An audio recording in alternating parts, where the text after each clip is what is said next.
شي راه انا مع الاخوه من 2000 ولا من 1986 استقمت انا في 74. الفوضى فين كاين؟ الفوضى هي كاينه في الواتساب. كدوز 18 عام غنضرب الاخ حفظ شي قران، هذا شي انا غنحفظه في 6 شهور، انا غنحفظه في عام.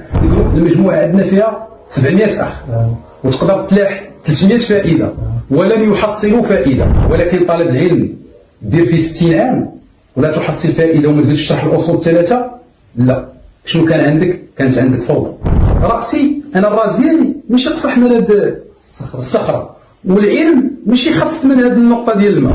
هو من احب المشايخ اللي كان احب نقرا ليه ونتصنت ليه، كيقول غنحفظ 8 في النهار، غنحفظ 4 في النهار، تيتوكل على الحافظه ديالو. اذا قلنا الاستماع، الكتابه، القراءه، واهم شيء اللي كيغفلوا عليه الاخوه دابا حاليا. وكاينه فوضى انا نقول لك الفوضى فين كاينه؟ اولا في المذاكره، ضروري من المذاكره، ان العلم هو المذاكره. دابا الفوضى فين كاينه؟ الفوضى هي كاينه في الواتساب. الفوضى هي ديك الفوائد. دابا الاخوه باقي المنهجيه اللي غندويو عليها الان كاينه نعبروا على ثقافه عامه. لا هذه غنجيو حيت ذكر الشيخ صالح الشيخ، حنا دابا غنذكروا غير ان كاينه فوضى وكاين غير منهج. يعني شي الاخ يدير دابا هو كيقول المجموعه عندنا فيها 700 اخ وتقدر تلاح 300 فائده ولن يحصلوا فائده، ويقدروا يديروا مجموعه فيها 5 ويقولوا شوف غادي نلوحوا فقط اليوم، غادي ندرسوا هاد 3 شهور 4 شهور. كاين اللي كيقول انا بغا نحفظ القران وكيجي يقول انا غنحفظ القران، انا قاعد نحفظ 8 في النهار. يعني ديك القوه الاولى واش حنا هو جا بغا يحفظ كيقول غنحفظ 8 في النهار، غنحفظ 4 في النهار. تيتوكل على الحافظه ديالو. يومين 3 ايام 4 اليوم 4 غدا صافي وكينسى.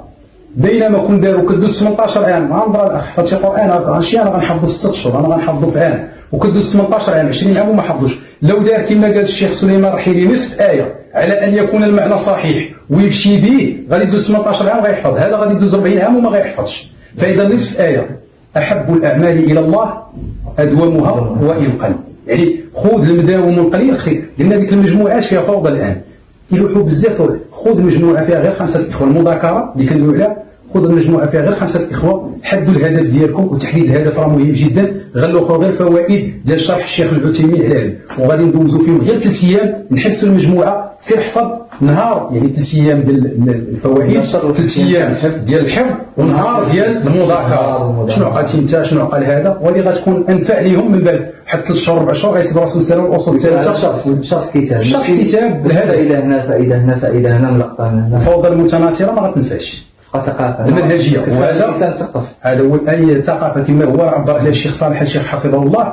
يعني حنا اليوم راه تقريبا غنعتمدوا بزاف في هذه المنهجيه على فضيله الشيخ، ياك نقولوا فضيله الشيخ العلامه معالي. المهم هو يبقى.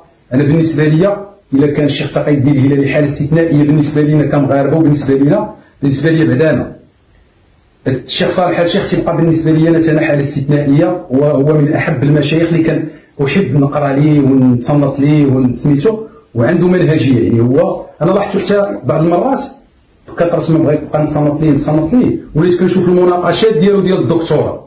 يعني المناقشات ديالو ديال الدكتوراه كيشد الناس بشي حوايج في الدكتوراه على شي حوايج عجيبين جدا.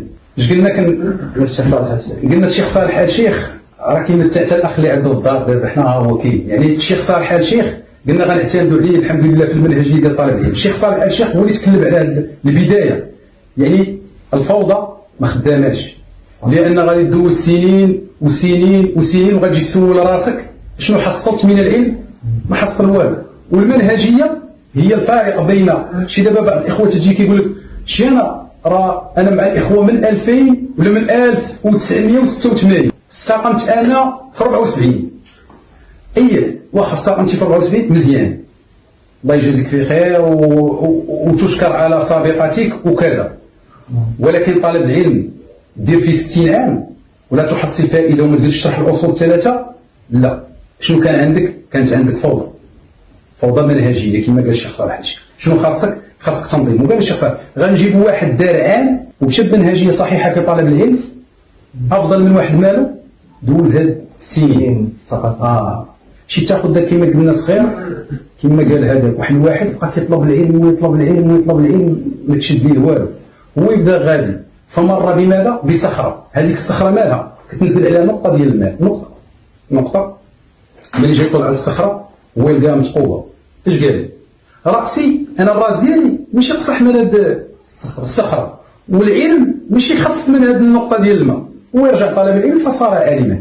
يعني تعلم، يضرب مثال تعلم فليس المرء يولد عالما وليس أخو جهل كمن قد علم. يعني تعلم. اليوم علم وغدا مثله من نخب العلم التي تلتقى يحصل المرء بها فائدة وإنما السيل اجتماع النقى. يعني الإنسان راه السيل، قال لك خلي الذنوب صغيرها وكبيرها ذاك التقى واحذر كماشي فوق أرض شوك يحذر ما يرى لا تحقرن صغيرة إن الجبال من الحصى. شي ذاك الجبل العظيم راه غير مزرعة، حنا تنسميوه المزرعة صغيور، بقى تتبنى لنا ماذا؟ جبل. فإذا شوية من العلم منظم خير من كثيره ماذا؟ غير منظم.